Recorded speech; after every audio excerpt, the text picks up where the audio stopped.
Hello again, Mindful Pilgrims and the Chopra Center staff member who will be reviewing this video. I'm Jerry Boyer, and today we're going to talk about healing through the five senses, which is the body-mind's ability to heal and balance itself through the power of the five senses. This is called inner pharmacy.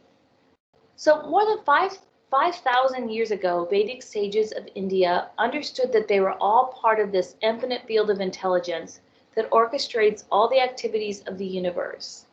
And that's still true today.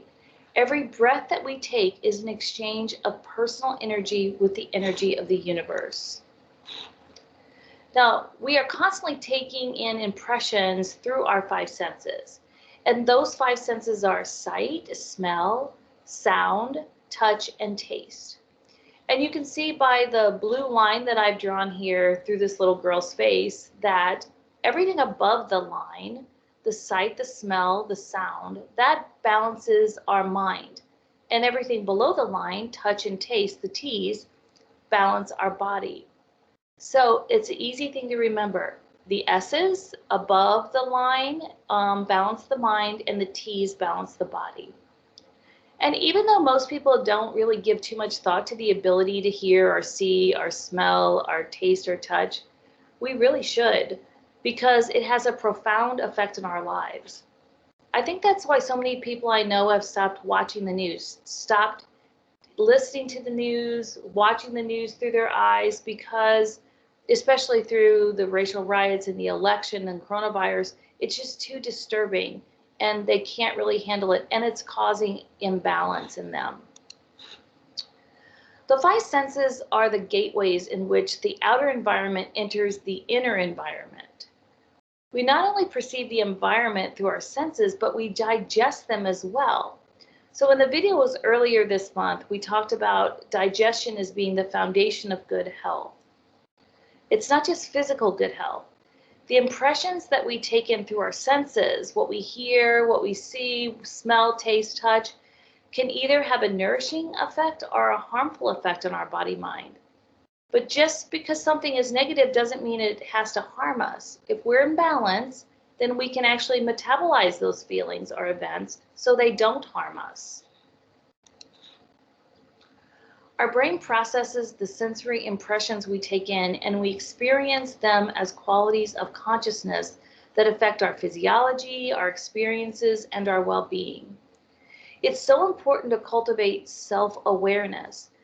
Now, meditation helps with this, but it's also really important to choose nurturing sensory impressions that activate our inner pharmacy when we can.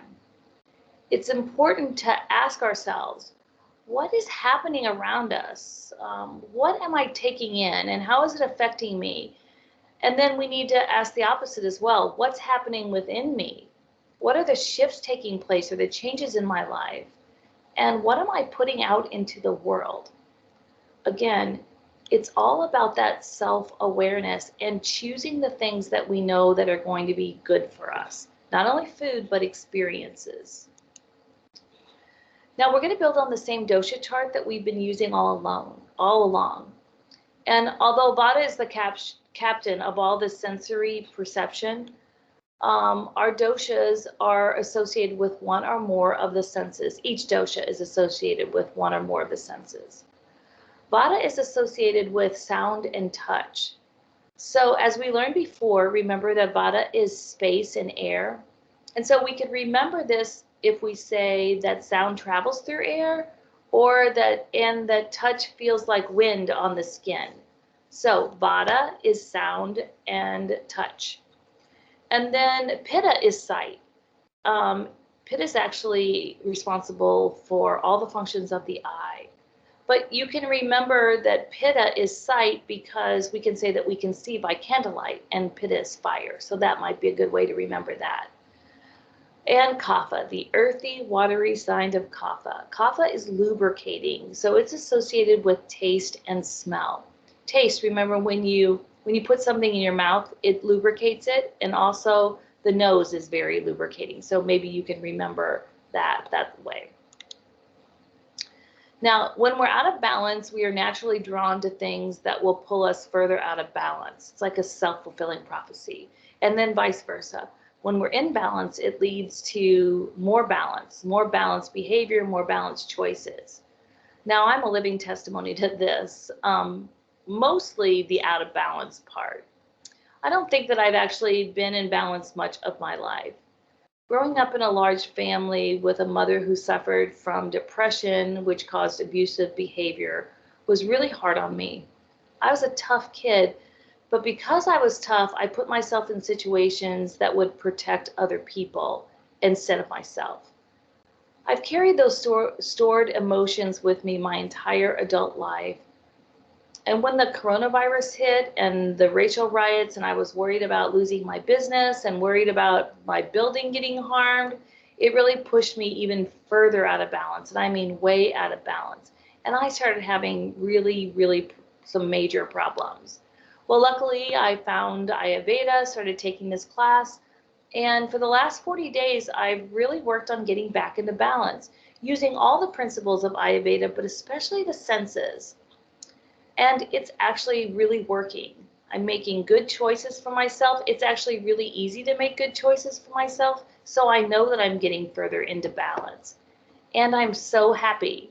And so again, we talked earlier about the body mind, how the digestion, the gut, and the mind are connected. So then when everything is working properly, it actually helps our mind be happy.